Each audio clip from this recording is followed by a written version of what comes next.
നമസ്കാരം. K20യിലേക്ക് സ്വാഗതം. കേരളത്തിലെ 20 എംപിമാരെ നമ്മൾ വിശദമായി വിലയിരുത്തുകയാണ്. ഈ 5 വർഷം അവരെന്താണ് ചെയ്തത്? ജനങ്ങളുടെ പ്രതീക്ഷകത്തുയരാൻ അവർക്ക് കഴിഞ്ഞിട്ടുണ്ടോ? അവർക്കും വിമർശകർക്കും എന്താണ് പറയാനുള്ളത്? അരമണിക്കൂറിൽ എല്ലാം പറയാം.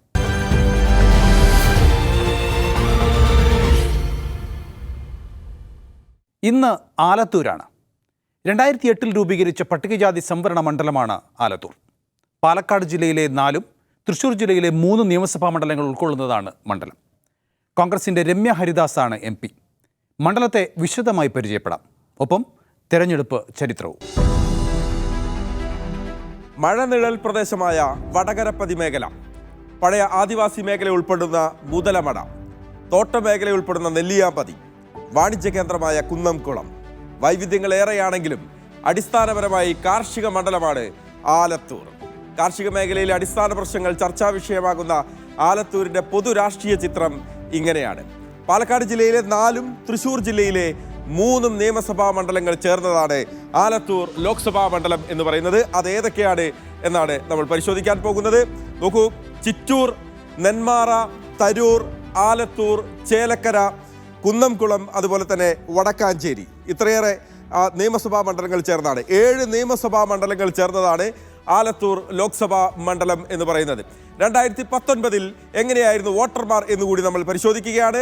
12,34,294 വോട്ടർമാരാണ് ആകെയുള്ളത്. അതിൽ തന്നെ 6,03,854 പുരുഷ വോട്ടർമാർ, 6,30,438 സ്ത്രീ വോട്ടർമാർ, 2 ട്രാൻസ്ജെൻഡർ വോട്ടർമാർ. എങ്ങനെയാണ് വോട്ടർമാരുടെ ആകെ കണക്ക്? 12,34,294. അത് 2019 കണക്കാണ്. ആലത്തൂർ ലോക്സഭാ മണ്ഡലത്തിൻ്റെ തെരഞ്ഞെടുപ്പ് ചരിത്രം പരിശോധിക്കുന്നതിന് മുൻപ് ഒറ്റപ്പാലം ലോക്സഭാ മണ്ഡലത്തെക്കുറിച്ച് പറയേണ്ടതുണ്ട്. കാരണം ഈ പുതിയ ആലത്തൂർ ലോക്സഭാ മണ്ഡലം എന്ന് പറയുന്നത് പഴയ ഒറ്റപ്പാലം മണ്ഡലം എന്നൊക്കെ പറയാവുന്ന രീതിയിൽ അതേ നിയമസഭാ മണ്ഡലങ്ങൾ കുറച്ച് വ്യത്യാസമുണ്ട്. എന്നാൽ പോലും പഴയ ഒറ്റപ്പാലം മണ്ഡലത്തിൽ നമുക്ക് തുടങ്ങാം. 77 ഒറ്റപ്പാലം ലോക്സഭാ മണ്ഡലത്തിൻ്റെ തെരഞ്ഞെടുപ്പ് ചരിത്രം തുടങ്ങുന്നത്. അന്ന് തൊട്ട് 2004 വരെയുള്ള വിവിധ ലോക്സഭാ തെരഞ്ഞെടുപ്പുകൾ കൂടുതലും ഇടതുപക്ഷത്തിന് അനുകൂലമായിട്ടാണ്, ഇടതുപക്ഷത്തിനൊപ്പമാണ് അന്ന് ഒറ്റപ്പാലം ലോക്സഭാ മണ്ഡലം വിധി എഴുതിയിട്ടുള്ളത്. 2008 മുതലാണ്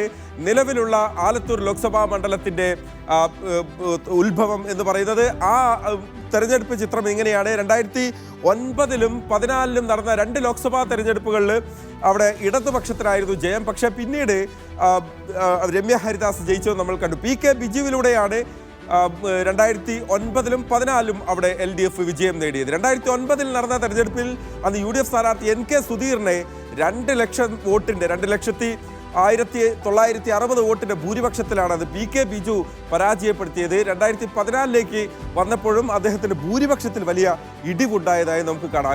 SFIയുടെ അഖിലേന്ത്യാ പ്രസിഡന്റായിരുന്ന സമയത്ത് അദ്ദേഹത്തിന് ആ മണ്ഡലത്തിൽ വലിയ സ്വാധീനവും ഉണ്ടായിരുന്നു. 2014-ലെ കണക്ക് എങ്ങനെയാണ് എന്നാണ് നമ്മൾ ആദ്യം നോക്കാൻ പോകുന്നത്. 2014-ലെ കണക്ക് ഇങ്ങനെയാണ്. തെരഞ്ഞെടുപ്പ് ചിത്രം ഇപ്പോൾ നമുക്ക് വ്യക്തമായി തന്നെ കാണാം. നോക്കൂ, അവിടെ UDF സ്ഥാനാർത്ഥി K ഷീബ 3,74,496 വോട്ട് നേടി.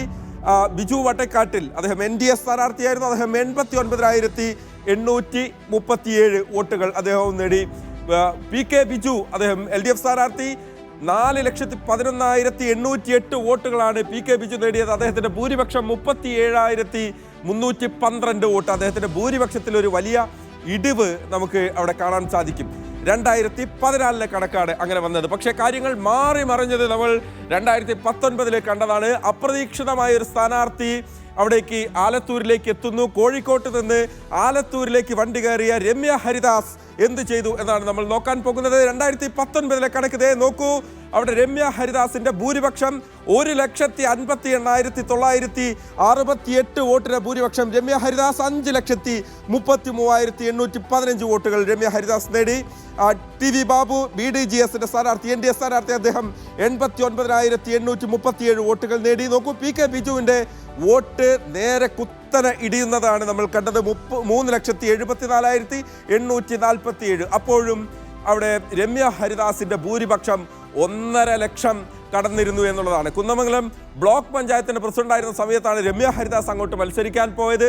രാഹുൽ ഗാന്ധിയുടെ നേതൃത്വത്തിൽ വർഷങ്ങൾക്ക് മുൻപ് നടത്തിയ ടാലന്റ് ഹണ്ടിലൂടെയാണ് രമ്യ എന്നുള്ള രാഷ്ട്രീയക്കാരി രൂപപ്പെടുന്നത്. അന്ന് കോൺഗ്രസിന്റെ സോഷ്യൽ മീഡിയ ഹാൻഡിലുകളിലൊക്കെ ആലത്തൂരിലെ പെങ്ങളൂട്ടി എന്നുള്ളൊരു വിശേഷണം നമ്മൾ കണ്ടു. ഞങ്ങളുടെ പെങ്ങൾക്കൊരു വോട്ട് എന്നാണ് അന്ന് കോൺഗ്രസ്സുകാർ അന്ന് പറഞ്ഞത്. എന്തായാലും ഇത്തവണ എങ്ങനെയാകും എന്നുള്ളതാണ് ഉറ്റുനോക്കുന്നത്. ഇത്തവണത്തെ മത്സര ചിത്രത്തിൽ കഴിഞ്ഞ തവണ വിജയിച്ച ഒരു ഭൂരിപക്ഷത്തിന് UDF വരാൻ പറ്റുമോ? അതല്ല, ഇത്തവണ ഞങ്ങൾ അതങ്ങ് തിരിച്ചു പിടിക്കുമെന്ന് LDF പറയുമോ? അതിന് LDF ആത്മവിശ്വാസം നൽകുന്ന ഒരു കണക്കുണ്ട്. ആ കണക്ക് ഇങ്ങനെയാണ്, നോക്കൂ. കഴിഞ്ഞ 2021 നിയമസഭാ തെരഞ്ഞെടുപ്പിന്റെ ഫലം ഇങ്ങനെയാണ്. ആലത്തൂർ ലോക്സഭാ മണ്ഡലത്തിന്റെ പൊതുചിത്രം നമുക്ക് പരിശോധിച്ചു കഴിഞ്ഞാൽ എല്ലാ മണ്ഡലങ്ങളും ചുവന്നിരിക്കുന്നതായി നമുക്ക് കാണാം. ചിറ്റൂരും നെന്മാറയും തരൂരും ആലത്തൂരും ചേലക്കരയും കുന്നംകുളവും വടക്കാഞ്ചേരിയും എല്ലാ മണ്ഡലങ്ങളും മറ്റൊരു കളറിന് പോലും, ഒരു നീല കളറിന് ഒരു സാധ്യതയുമില്ലാതെ ആലത്തൂർ മണ്ഡലം അവിടെ ചുവന്ന് തുടുത്ത ആലത്തൂർ മണ്ഡലത്തിലാണ് ഇത്തവണ UDF മത്സരിക്കാൻ ഇറങ്ങുന്നത്. എന്തായാലും നിയമസഭയിൽ വലിയ രീതിയിൽ വോട്ട് കുറഞ്ഞിട്ടുണ്ട് UDF.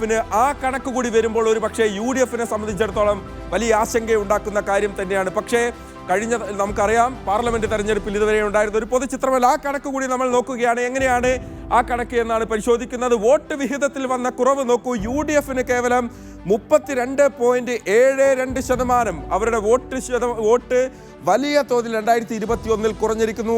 LDF പഴയ പ്രതാപത്തിലേക്ക് പോകുന്നതായി നമുക്ക് കാണാം.